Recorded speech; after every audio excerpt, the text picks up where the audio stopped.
nahihirapan na po akong huminga.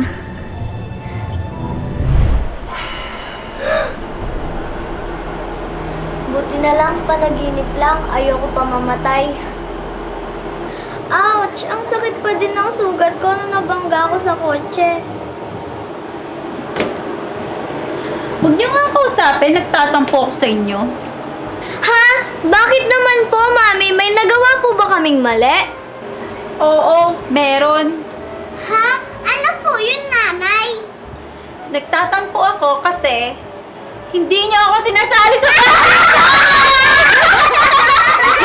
Hindi niyo ako sinasali, ha? Hindi niyo ako sinasali. Ibig sabihin niyo po ba, Mami, hindi na ako lilipat ng school at doon na lang po kami sa dating school kasama si Angel? Oo, tama ka, Bianca. Naiintindihan mo naman ako, di ba? Hayaan na muna natin si Angel kung saan siya magiging masaya at magiging komportable. Okay po, Mami. Naiintindihan ko po. Thank you, Ate Bianca. Thank you, Nanay. Excited na po ako makita sila, Zach. Thank you, Angel. Simula ngayon, mag-best friend na tayo, ha? Oo, promise. Ang bilis ng panahon, no? Ha? Bakit naman? Kasi dati tinitignan lang kita, ngayon best friend na kita. Pero natanong mo na ba kay mami mo kung nasan yung totoo mong magulang? 'Di ba? Ampun ka lang. Oo nga, no? Hindi ko pa natatanong pero malaki yung pasasalamat ko kay mami dahil tinuring niya akong totoong anak. Tama ka naman sa sinabi mo. Pero kung ako sa'yo, hahanapin ko yung totoo kong magulang. Hello? Hello, Ate Bianca. Sige, uwi na tayo. Punta na po ako dyan. Zach, uwi na ako. Magkita na lang tayo sa pasukan. Bye, Angel. Ingat, ha. Bye-bye.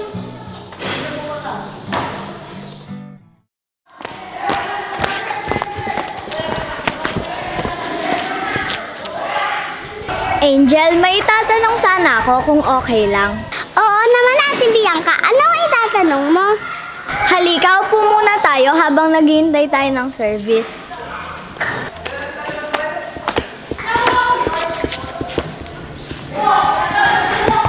Ano bang itatanong mo, Ate Bianca? May nasabi ba or nabanggit sa'yo si Mami about sa totoo kong magulang? Yung nanay at tatay ko? Wala, ate. Sige. Nagbabaka sakali lang naman ako. Hayaan mo na. Bakit ba, ate? Gusto mo bang makilala yung nanay at tatay mo? Hindi ko din alam pero marami kasing tanong sa isip ko kung bakit nila ako iniwan at paano ako napunta kay Mami. Pero Angel, wag mo na lang sabihin kay Mami ha, baka kasi masaktan siya at isipin niya na may kulang sa kanya. Kaya ko hinahanap yung totoong magulang ko. Masaya ako dahil kayo ni Mami yung pamilya ko ngayon. Salamat ulit sa pagtanggap ha. Tandaan mo, Ate Bianca, pamilya ka namin ha. Mahal ka namin ni Mami. Oh, Angel, yan na pala yung service natin. Tara na. Tara!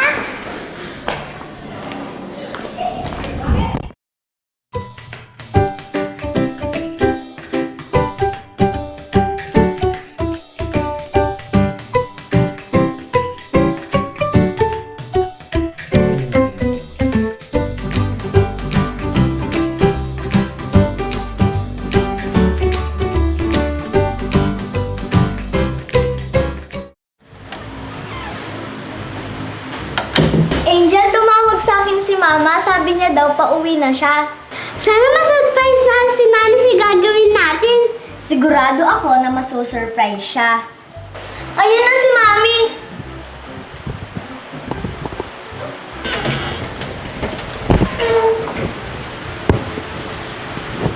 Happy birthday, Mami!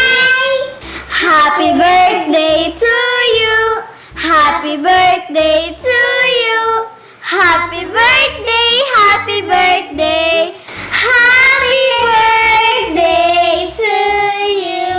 Happy birthday, Mami! Happy birthday, Nanay! Thank you, Bianca. Thank you, Angel. Wala ka naman po, Nanay! Sigurado ako, Angel, ikaw yung nakaisip nito. Salamat, Bianca, sa pagtulong kay Angel. Nay, si Ate Bianca po yung nakaisip ng plano na to. Ako lang po yung bumili kasi may ipon pa po ako. Thank you, Ate Bianca, kasi napasaya na si Nanay. Ah, ganun ba? O, sige, tara. Kainin muna natin tong cake.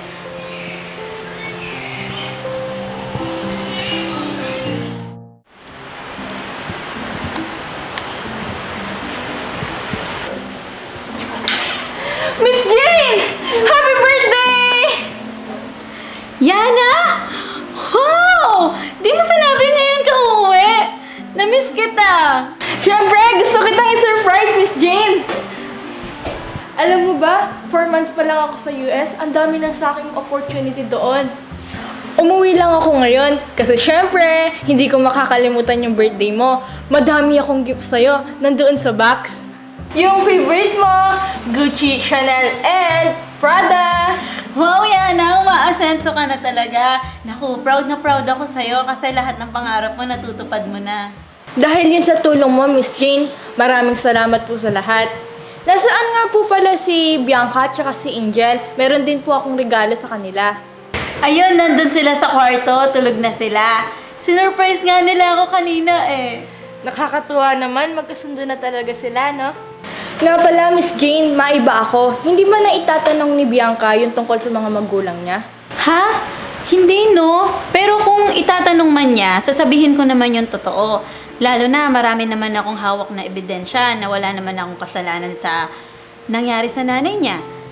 Naalala ko nga nun, nung hinahanap ko si Angel, nakita ko si Bianca at saka yung nanay niya.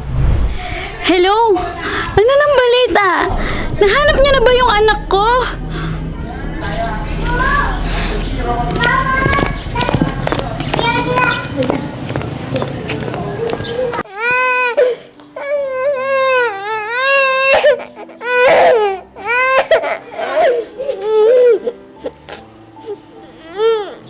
Ano ba yan? Hindi ka ba talaga titigil sa kakaiyak mo? Iniwan na nga tayo ng tatay mo! Hindi na kita kaya palakahin pa! Gusto ko lang mamatay! Hindi ka ba talaga titigil? Iiwan talaga kita dito! Uy, wait lang! Ano bang problema? Huwag mo naman sigawan yung bata! Bakit? Anak ko naman to ah! Iniwan kami ng tatay niya! Gusto ko lang mamatay! Hindi ko na din kaya buhayin ang bata na yan! Gutom na din ako! Ano ka ba? Huwag mong idama yung bata! Oh, relax ka lang ha! Bibili lang ako ng pagkain at maiinom mo!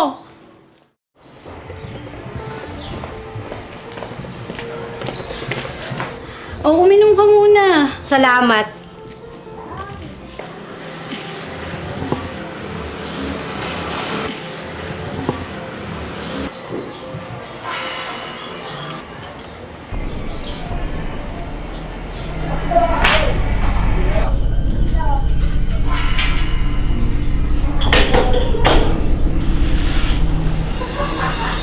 Buti na lang may CCTV.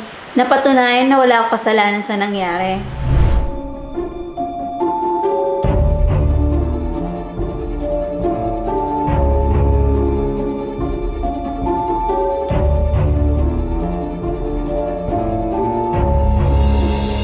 Naalala ko lahat yun, Miss Jane. Akala nga ng mga tao, ikaw yung may kasalanan kung bakit namatay yung nanay ni Bianca. Tama ka sa iniisip nila. Na ako yung pumatay sa nanay ni Bianca kaya napunta siya sa akin.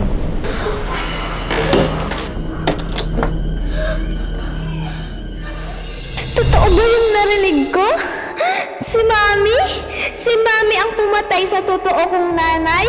Siya ang dahilan kung bakit wala na akong magulang. Hindi ako makapaniwala. Mamamatay tao ka, Mami. Ang sama-sama mo.